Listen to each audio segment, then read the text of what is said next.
Thank you, Mr. Chairman.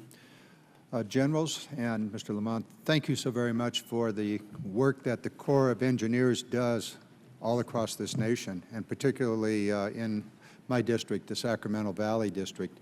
We've had very good relationships with the ever-revolving number of colonels that have come through, most recently Colonel Heminger at the South Pacific. So my thanks to all the work that you do. That's not to say there are not always issues. Of course there are, and I have my list of them also. The Hamilton City project underway, specifically it's going along.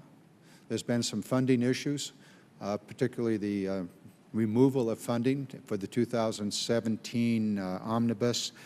The issue here is not that the project will go forward. We've been told that it will, but it's really, can you give us an early heads up? And this is just a matter of transparency, and if you could make that standard operating procedure, it would be helpful to all of us. Thanks, Congressman. And again, our guys are more than willing to come lay this out in more detail if you want to. So did very well in 16, got $15 million.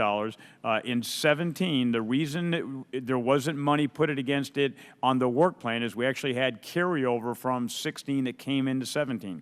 There was no work that wasn't done in 17 because we didn't have enough money. In 18, it's doing well at $8.3 million, and right now it looks like we're going to award the next phase in 18. So we want to continue to keep priority on Hamilton City. We're tracking it, and right now we don't see any necessarily delay of the project, but it did not get budgetary money in 17, mainly because we were able to handle that capability with carryover from the prior year. General, I don't know if my colleagues on this committee have noticed, but I have yet to see such a well-prepared general appear before us. Is there any issue that you anticipate from any of us that you are not prepared to brief us on? So I think the biggest single thing that we lay awake worrying about— No, you've missed my point, General. I just want to compliment you and your staff for an exceptionally well-prepared briefing. Every time we're called upon, you're running through that big stack of papers, and you know exactly the questions we're going to ask, so congratulations and thank you for that. We've gone through the 408 issues. The chairman has spoken to this issue. It's an ongoing issue. The 408s are slow in being processed. The numerous numbers that you're faced with. If there's a underlying statutory issue, we will try to deal with that. We know that there's an ongoing funding issue, so I won't go back into that.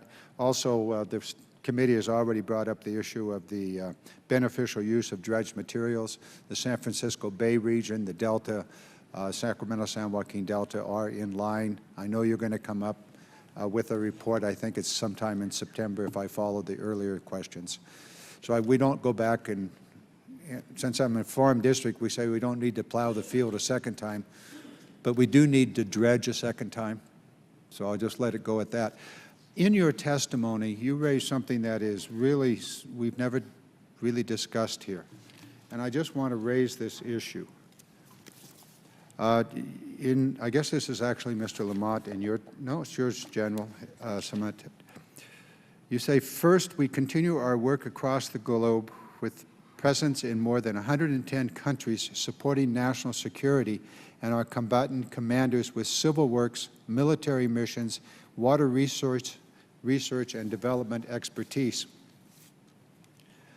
Would you please deliver to the subcommittee the amount of money in your budget, in the OCO budget, and any other budget that you are spending around the world on those many, many projects in support of national security?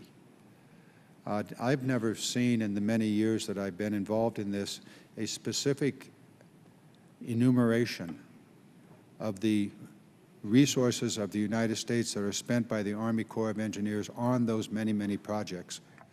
Sure, we'll definitely do that. And just to give you a very, very short answer, we, the Army Corps of Engineers, work for several different entities. We work for the Navy, the Air Force, the Department of Defense. A lot of that money that we're doing around the world is OCO money, or it is money that is funded through those COCOMs to be able to do it. Another good example is we work for the interagency. The Economy Act allows us to work for the interagency. So we're in Mosul today, in the Mosul Dam. We've been working there a year, trying to make sure the Mosul Dam doesn't break and leave 11 have 11 billion gallons going downstream. That's Department of State money with a little bit of augmentation from Department of Defense. But we're more than willing to lay that out for you because these other nations also have civil works challenges. And where we have a body of knowledge that we can share, given the right authority to share that, we want to be able to make sure that our technology advances are going to other countries so they can benefit as well. I appreciate that, and one of the reasons I used the word revolving kernels is you took the colonel that was working on our projects in the Sacramento Valley and sent him to Mosul.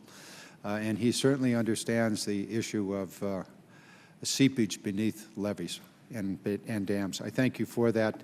My time has expired, but I would appreciate that information as a result, it is money that is otherwise not available for domestic projects.